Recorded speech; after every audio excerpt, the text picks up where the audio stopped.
What if one of the most famous Christian campfire songs in America was never a campfire song at all? What if it was a cry for liberation, a coded message, a protest song long before protest songs ever existed? Today, we are talking about Kum Ba Yah. Most people know Kum Ba Yah as a soft spiritual, a simple melody, something children sing at summer camp. But its roots run much deeper. The phrase comes from the Gullah people, descendants of Africans living in the Sea Islands and the Bahamas. In Gullah, Kum Ba Yah means come by here. It was a plea to God to come to the aid of those in need.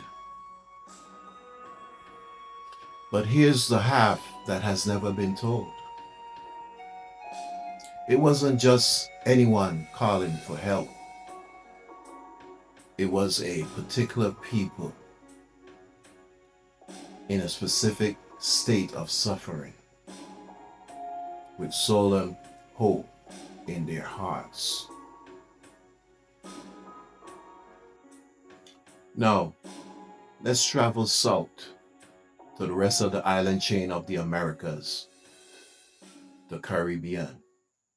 Our ancestors here also sang Kum Ba Yah, but their meaning was different. For while the slave master preached salvation in the sweet by and by, somewhere up in the sky, our people were singing Kum Ba Yah with a very different intention. They were calling on Jesus, not the biblical figure Jesus, but the slave ship named Jesus that had taken them from Africa. Yes, there was a slave ship called Jesus. And our ancestors prayed, cried, and sang for it to return, not to bring them salvation, but to take them back home. So when they sang, someone praying, Lord, Kum Ba Yah, that was a slave begging God to send his son, Jesus, the slave ship, to come by and take him back home to Africa.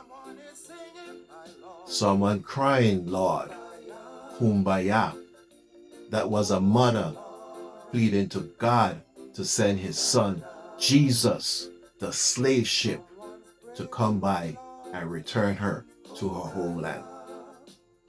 Someone needs you, Lord, Kum Ba Yah, that was a people longing for God to send his son, Jesus, the slave ship, to come by and journey them home to Africa.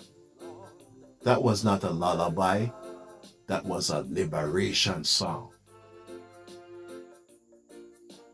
Every Caribbean person today say Kum Ba Yah every day in one form or another.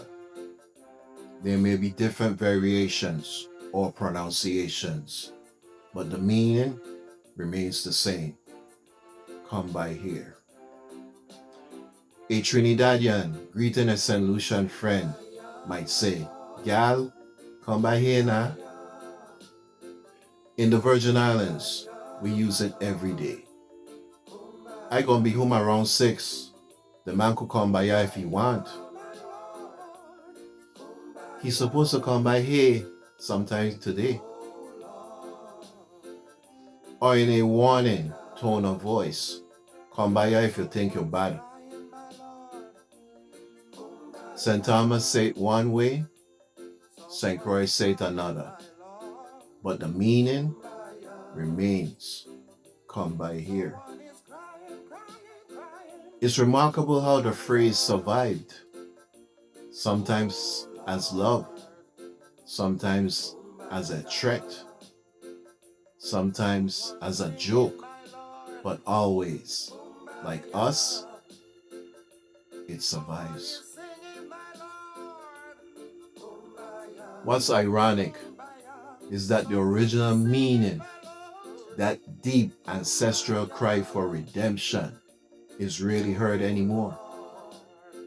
Kum Ba Yah has been softened, sanitized, and stripped of its roots. But I believe we can reclaim it, not as a cry for a ship, not as a cry to escape, but as a call to forward for one people, one Caribbean, one African diaspora. I believe the ancestors would love that.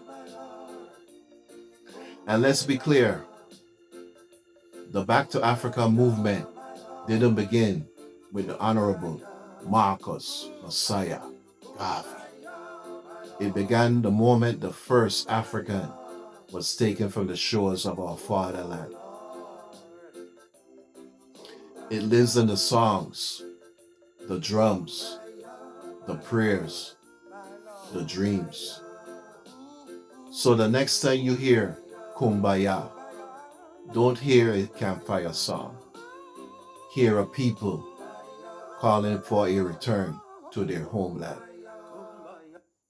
Rastafari, the keeper of the people's history.